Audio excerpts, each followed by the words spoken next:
दोस्तों, आप सभी ने 90s के इन विलन्स को कभी न कभी कहीं न कहीं देखा जरूर होगा। इनमें से एक ने मर्द, दूसरे ने मेला, तीसरे ने कोई मिल गया और चौथे ने जानी दुश्मन जैसी सुपरहिट फिल्मों में काम किया था। मगर अचानक ये चारों बॉलीवुड से गायब क्यों हो गए और अब ये किसी भी फिल्म में दिखाई क्यों नहीं देते हैं? दोस्तों, इनमें से एक एक्टर ऐसा था जिसे उसका गुरूर, घमंड और शराब ने ही बर्बाद कर दिया। वहीं दूसरा एक्टर ऐसा था जिसे अमिताभ बच्चन ने दौड़ा दौड़ा कर मारा था और वहीं पर उसके करियर को बर्बाद कर दिया था। तीसरा एक्टर ऐसा था जिसके करियर के पीक टाइम पर ही उसका एक्सीडेंट हो गया और जब वह दोबारा बॉलीवुड में लौटा तो उसे किसी ने भी काम नहीं दिया। और वही चौथा एक्टर तो बहुत ही ज्यादा मेहनती था और गुड लुकिंग भी, मगर बॉलीवुड के कुछ लोग नहीं चाहते थे कि वो एक्टर आगे बढ़े ताकि आगे चलकर नेपोटिज्म किड्स जैसे टाइगर श्रॉफ, ऋतिक रोशन और अनन्या पांडे जैसे लोगों को चुनौती मिले। इसी वजह से वह एक्टर नेपोटिज्म का शिकार हो गया। जानेंगे इन चारों एक्टर्स की पूरी कहानी इसी वीडियो में।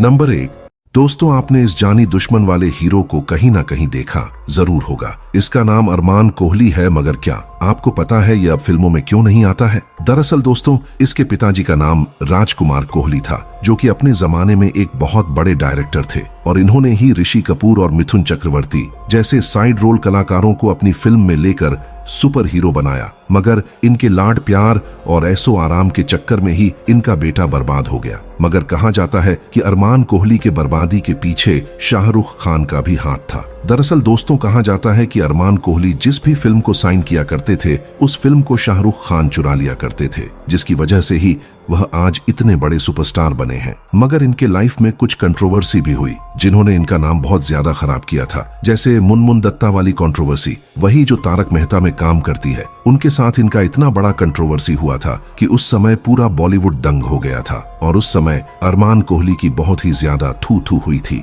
और इसी समय शाहरुख खान ने अरमान कोहली की सारी फिल्मों को चुराकर बाजी मार ली थी, जिसकी वजह से आज वह इतने बड़े सुपरस्टार बन पाए हैं। चलिए वीडियो को शुरू करते हैं। अरमान कोहली का जन्म 23 मार्च 1972 को मुंबई में हुआ था। उनके माता पिता दोनों ही फिल्मी बैकग्राउंड से जुड़े थे। बचपन से ही अरमान का सपना भी बॉलीवुड में एक बड़ा मुकाम हासिल करने का रहा। बता दें कि उनके पिता राजकुमार कोहली ने हिंदी फिल्म जगत में नागिन और जानी दुश्मन जैसी कई चर्चित फिल्में बनाई हैं, इसलिए अरमान भी हिंदी सिनेमा में बड़ा नाम बनना चाहते थे। अरमान ने अपनी शिक्षा चेंबूर के our lady of the perpetual succour high school से ग्रहण की थी। 10वीं के बाद उन्होंने अपनी पढ़ाई छोड़ दी थी। छोटी उम्र से ही उन्होंने अपने पिता की फिल्मों में बतौर चाइल्ड आर्टिस्ट काम करना शुरू कर दिया था। आप उन्हें सन 1980 में आई फिल्म बदले की आग में बाल कलाकार के रूप में देख सकते हैं। इस फिल्म का निर्देशन और निर्माण अरमान के पिता राजकुमार कोहली ने ही किया था। इसमें सुनील दत्त, धर्मेंद्र,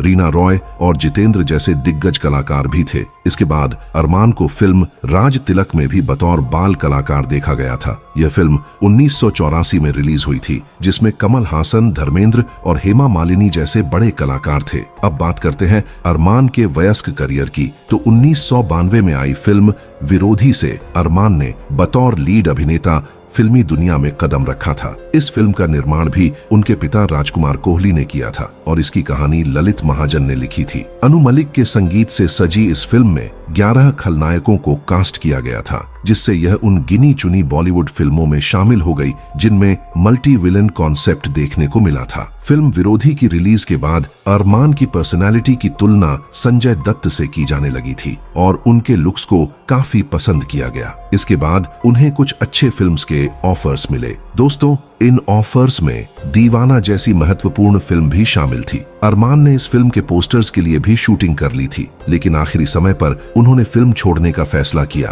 क्योंकि वह सेकंड लीड रोल करने के मूड में नहीं थे। इस फिल्म में ऋषि कपूर को मुख्य भूमिका में लिया गया था और बाद में अरमान की जगह शाहरुख खान को कास्ट किया गया। यह फिल्म सुपरहिट रही और शाहरुख के करियर में दीवाना एक बेहद महत्वपूर्ण पड़ाव साबित हुई। इसके बाद शाहरुख की एक और सुपरहिट फिल्म बाजीगर भी पहले अरमान कोहली को ऑफर की गई थी, लेकिन उन्होंने इस फिल्म को भी ठुकरा दिया था। दोस्तों, इस लिहाज से यह कहा जा सकता है कि शाहरुख खान के सुपरस्टार बनने में अरमान कोहली के गलत फैसलों का भी कहीं न कहीं योगदान रहा है। दोस्तों, अगर आप इस वीडियो के इस हिस्से तक आ ही गए हैं तो वीडियो को लाइक करके चैनल को सब्सक्राइब जरूर कर लीजिएगा। भले ही अरमान ने अपने करियर में दीवाना फिल्म ठुकरा दी थी, जिसमें उन्हें दिव्या भारती के साथ कास्ट किया जाना था, लेकिन आगे चलकर उन्होंने दुश्मन जमाना में दिव्या के साथ काम किया अफसोस की बात यह रही कि अरमान की यह फिल्म बॉक्स ऑफिस पर कोई बड़ा धमाल नहीं दिखा पाई। उनकी प्रमुख फिल्मों पर नजर डालें तो इनमें राज तिलक, विरोधी, दुश्मन जमाना, जुआरी, जानी दुश्मन, एक अनोखी कहानी, एलओसी और प्रेम रत्न धन पायो जैसी फिल्में शामिल हैं। दोस्तों, आगे चलकर अरमान ने अभिनेत्री आयशा जुल्का के साथ कुछ फिल्मों में काम किया। कहा जाता है कि दोनों ने कुछ समय के लिए एक दूसरे को डेट भी किया था और कुछ वक्त तक लिव इन रिलेशनशिप में भी रहे। हालांकि बाद में उनके रिश्ते में खटास आ गई और आयशा ने अरमान से ब्रेकअप कर लिया। अरमान के करियर में कोई बड़ी सफलता न मिलने के कारण उनके पिता ने उनका करियर संवारने के लिए एक और दांव खेला। साल 1997 में उन्होंने सनी देओल और सुनील शेट्टी के साथ कहर फिल्म बनाई ताकि अरमान का करियर दोबारा पटरी पर आ सके। यह कोशिश तो अच्छी थी, लेकिन अरमान के किसी काम नहीं आई और फिल्म बॉक्स ऑफिस पर फ्लॉप हो गई। इसके बाद अरमान को कोई भी फिल्म ऑफर नहीं हुई तो उनके पिता राजकुमार कोहली ने एक और फिल्म बना डाली। यह फिल्म थी जानी दुश्मन, जो साल 2002 में रिलीज हुई। इस फिल्म को हिट करवाने के लिए इसमें बड़ी स्टार कास्ट, इफेक्ट्स और ड्रामा सब कुछ डाला गया, लेकिन यह फिल्म भी बॉक्स ऑफिस पर बुरी तरह फ्लॉप हो गई। हालांकि टीवी पे इस फिल्म को बहुत पसंद किया गया था। फिल्म का प्रदर्शन इतना निराशाजनक था कि इसमें काम करने वाले कई कलाकारों के करियर पर भी सवाल उठने लगे। अपनी असफलता के बाद अरमान कोहली कहीं खो से गए। फिर साल 2003 में आई एलओसी कारगिल में अरमान ने मेजर विकास गौड़ा का किरदार निभाया, लेकिन इस फिल्म ने भी उनके करियर पर कोई खास असर नहीं डाला। एलओसी के बाद अरमान करीब 11 वर्षों तक किसी बड़ी फिल्म में नजर नहीं आए। इसके बाद उन्होंने दुश्मन के खून पानी है नाम की एक भोजपुरी फिल्म में काम किया। फिर साल 2015 में उन्होंने प्रेम रतन धन पायो में चिराग सिंह की भूमिका निभाई, लेकिन इस फिल्म के बावजूद उनका करियर लगभग खत्म ही हो गया। प्रेम रतन धन पायो भले ही हिट रही हो, लेकिन दर्शकों ने अरमान को नोटिस नहीं किया। अपनी फिल्मी पारी में सफलता का स्वाद चखने में नाकाम रहे अरमान ने साल 2013 में कंट्रोवर्शियल शो बिग बॉस में भी हिस्सा लिया। इसी शो में उनकी को पार्टिसिपेंट सोफिया हयात से काफी कहासुनी हो गई थी। मामला इतना बढ़ गया कि सोफिया की शिकायत पर अरमान को गिरफ्तार कर लिया गया था। हालांकि एक दिन बाद उन्हें जमानत पर रिहा कर दिया गया था। दोस्तों, आपको बता दें कि अरमान कोहली अपने गुस्सैल स्वभाव के कारण भी चर्चा में रहे हैं। कहा जाता है कि तारक मेहता का उल्टा चश्मा में बबीता जी का किरदार निभाने वाली मुनमुन दत्ता के साथ भी अरमान रिलेशनशिप में थे, लेकिन उनके कठोर रवैये और गुस्से के कारण यह रिश्ता भी टूट गया। अब बात करें अरमान के परिवार की, तो वे एक प्रतिष्ठित फिल्मी परिवार से ताल्लुक रखते हैं, जिसे इंडस्ट्री में काफी सम्मान दिया जाता है। जैसा कि पहले बताया गया है, उनके पिता राजकुमार कोहली ने कई चर्चित फिल्मों का निर्माण और निर्देशन किया है। उनकी मां निशा कोहली एक अभिनेत्री थी, जिन्होंने कई हिंदी और पंजाबी फिल्मों में काम किया है। अरमान के छोटे भाई का नाम गोगी कोहली था, जिनका साल 2019 में बीमारी के चलते निधन हो गया। कहा जाता है कि अरमान अपने भाई का बहुत ख्याल रखते थे। आपको बता दें कि अरमान के कई अफेयर्स रहे हैं, लेकिन फिलहाल उन्होंने शादी नहीं की है। उनका जीवन काफी उतार चढ़ाव से भरा रहा है। फिल्मों से ज्यादा वे अपने विवादों के कारण चर्चाओं में रहे हैं। फिलहाल बड़े पर्दे पर उनकी वापसी को लेकर कोई जानकारी उपलब्ध नहीं है, लेकिन उम्मीद है कि वे अपने प्रशंसकों के लिए अभिनय जगत में एक बार फिर से कमबैक करेंगे। तो नंबर 2 सितंबर 1969 को मुंबई में जन्मे टीनू वर्मा का फिल्मी दुनिया से वास्ता खानदानी है। इनके पिता बद्री प्रसाद वर्मा मूल रूप से राजस्थान के रहने वाले थे और 60 व 70 के दशक में एक्शन फिल्मों में घोड़ों की सप्लाई का काम किया करते थे। इस दौरान उन्होंने खुद भी उस दौर के कई स्टार्स के बॉडी डबल्स के तौर पर काम किया। काम में तरक्की मिली तो इनके पिता अपने परिवार सहित मुंबई आ गए। टीनू वर्मा की पढ़ाई लिखाई और परवरिश मुंबई में ही हुई। बाद में पिता के नक्शे कदम पर चलते हुए टीनू भी फिल्मों में आए और बतौर एक्शन डायरेक्टर फिल्मों में काम करने लगे। पहली दफा इन्होंने फिल्म शोला और शबनम में एक्शन डायरेक्टर की हैसियत से काम किया था। फिल्म कामयाब रही तो इन्हें अमिताभ बच्चन की फिल्म खुदा गवाह में एक्शन डायरेक्टर के तौर पर काम करने का मौका मिला और फिर तो इनकी किस्मत फिल्म इंडस्ट्री में चल निकली। बतौर एक्शन डायरेक्टर इन्होंने आंखें, हिम्मत लॉफर, जीत राजा, हिंदुस्तानी गदर, एक प्रेम कथा और जानी दुश्मन जैसी बड़ी सुपरहिट फिल्मों में काम किया। स्टंट डायरेक्टर के तौर पर हिट होने वाले टीनू वर्मा का एक्टिंग करियर उतना खास कभी नहीं रहा। यूं तो इन्होंने साल 1993 में आंखें फिल्म से ही अपने एक्टिंग करियर की शुरुआत कर दी थी। इस फिल्म के स्टंट डायरेक्टर भी यह खुद ही थे और फिल्म में एक बड़ा छोटा सा किरदार भी इन्होंने निभाया था, लेकिन उस किरदार को किसी ने नोटिस नहीं किया। फिर 1996 में रिलीज हुई हिम्मत फिल्म में भी ये नजर आए, लेकिन उसी साल आई सनी देओल की ब्लॉकबस्टर फिल्म घातक में कातिया के भाई के किरदार में इन्होंने बड़ी शानदार एक्टिंग की थी। इस रोल में इन्हें काफी पसंद भी किया गया था और टीनू वर्मा के इसी काम के चलते इन्हें इनके एक्टिंग करियर का सबसे शानदार रोल मिला, जो था मेला फिल्म में गुज्जर का रोल। जी हाँ, मेला इकलौती ऐसी फिल्म थी जिसमें टीनू वर्मा मेन विलन बने थे और इनके काम को बेहद पसंद भी किया गया था। खूंखार डकैत गुज्जर के किरदार में टीनू इस गहराई से उतरे कि जिसने भी इन्हें देखा वह इनका फैन बन गया। मेला फिल्म के बाद टीनू ने माँ तुझे सलाम, सौतन और द वीकेंड जैसी फिल्मों में एक्टिंग की, लेकिन फिर कभी एक्टिंग में इन्हें वो रुतबा हासिल नहीं हुआ जो मेला फिल्म में गुज्जर का किरदार निभाने के बाद इन्हें हासिल हुआ था। इन्होंने दुल्हन चाही पाकिस्तान से और लैला मजनू नाम की भोजपुरी फिल्मों में भी एक्टिंग की थी।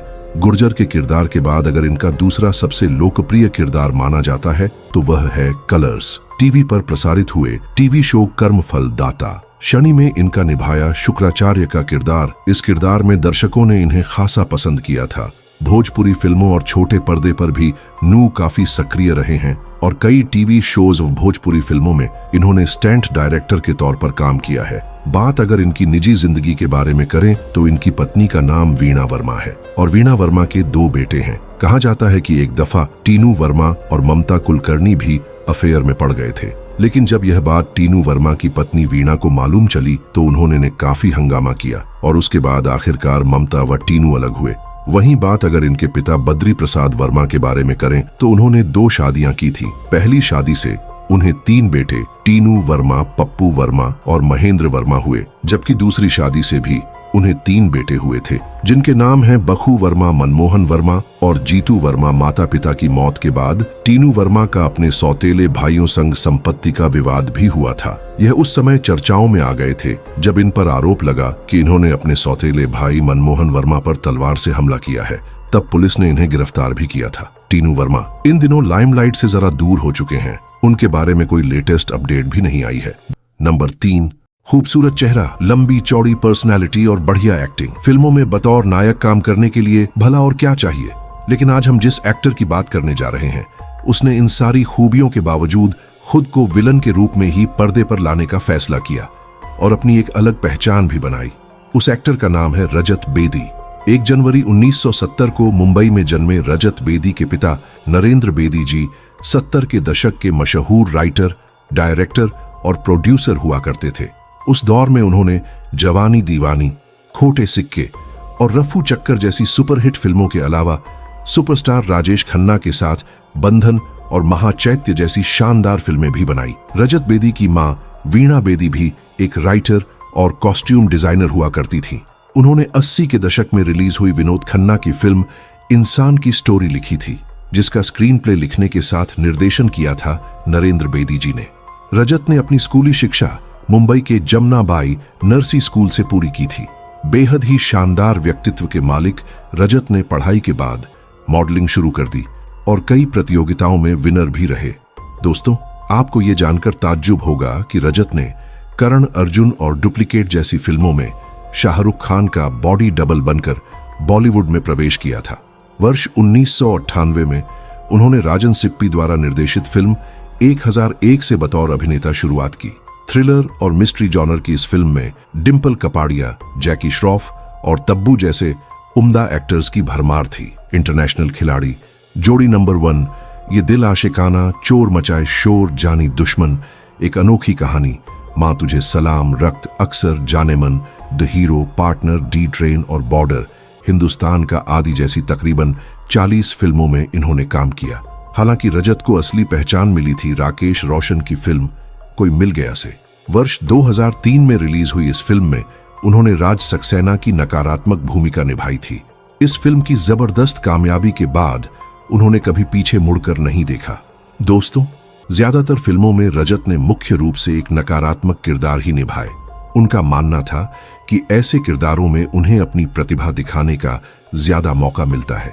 हिंदी के अलावा रजत ने पंजाबी, तमिल, तेलुगु और कन्नड़ आदि भाषाओं की फिल्मों में भी काम किया है। हालांकि ढेरों फिल्मों में काम करने के बावजूद भी रजत को एक जैसे ही रोल ऑफर हो रहे थे, जिससे रजत को बतौर एक्टर ना तो संतुष्टि मिल रही थी और ना ही अपना सफल भविष्य नजर आ रहा था। इसलिए अचानक ही वे फिल्म लाइन छोड़कर बिजनेस करने कनाडा चले गए। और वहीं बस गए। रजत कहते हैं कि दूसरे देश में जाना कोई सुनियोजित फैसला नहीं था। दरअसल वे अपने फिल्मी करियर से खुश नहीं थे। रजत ने कनाडा में क्राफ्ट्समैन हसम कंस्ट्रक्शन लिमिटेड नाम की एक कंस्ट्रक्शन कंपनी शुरू की और कुछ साल वहां काम किया, लेकिन फिल्म इंडस्ट्री से दूर रहकर उन्हें अपनी जिंदगी हमेशा अधूरी लगती थी। रजत कहते हैं कि वे अपने परिवार में तीसरी पीढ़ी हैं जो फिल्म व्यवसाय में है और वे इस व्यवसाय को आगे भी जारी रखना चाहते हैं। उनकी दूसरी पारी एक टेलीविजन निर्माता के रूप में शो लाजवंती से शुरू हुई, जो वर्ष 2015 में GTV पर प्रसारित हुआ था।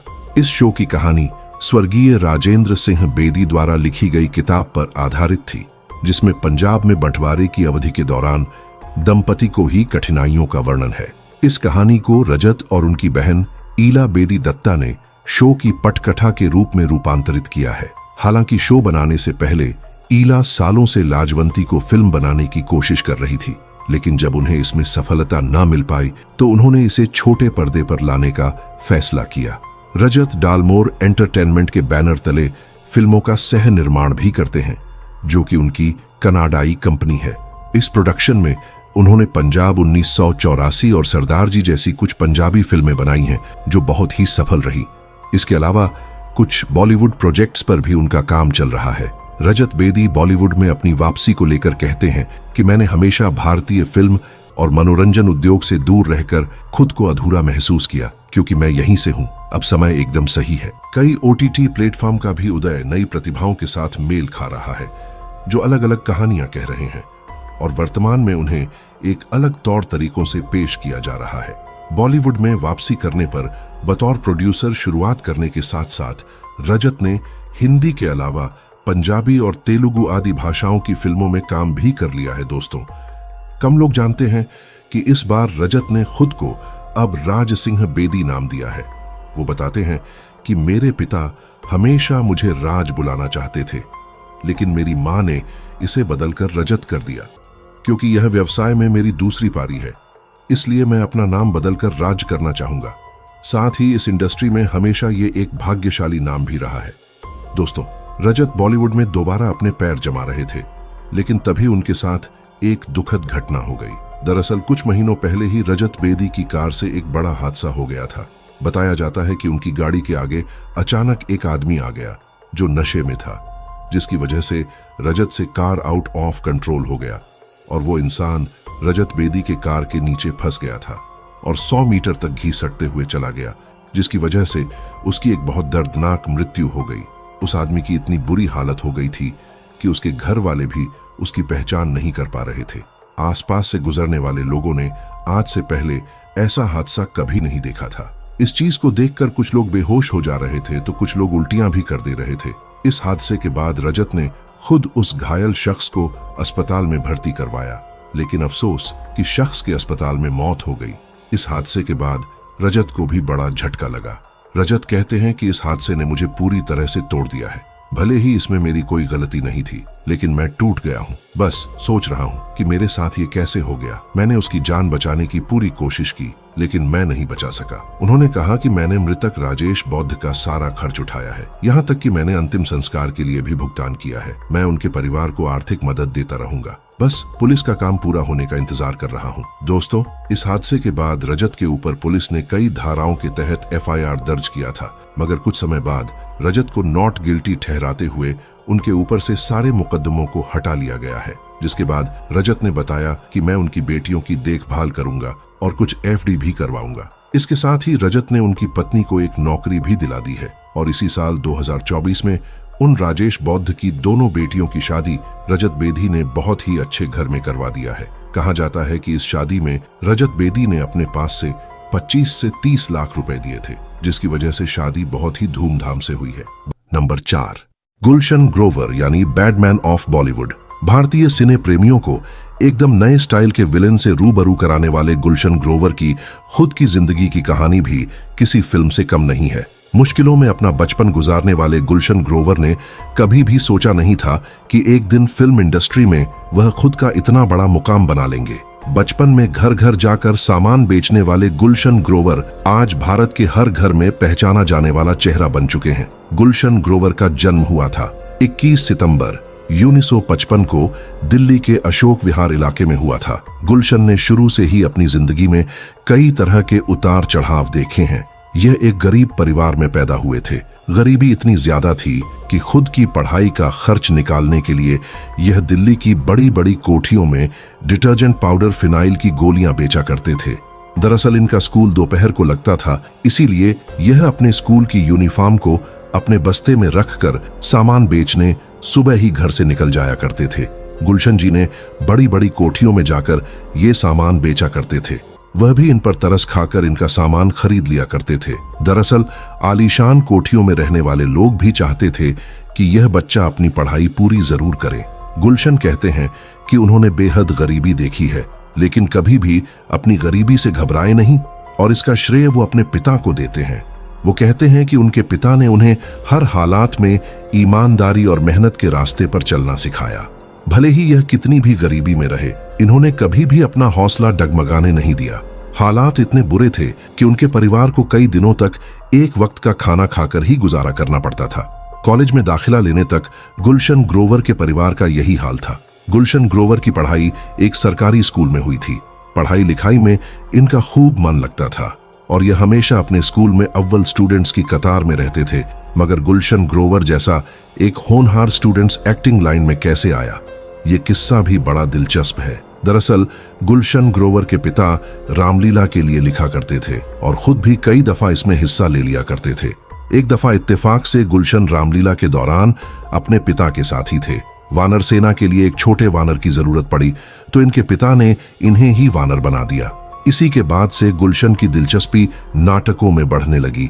फिर तो यह अपने स्कूल में होने वाले प्रोग्रामों में भी हिस्सा लेने लगे, क्योंकि गुलशन ग्रोवर पढ़ाई लिखाई में बेहद तेज थे।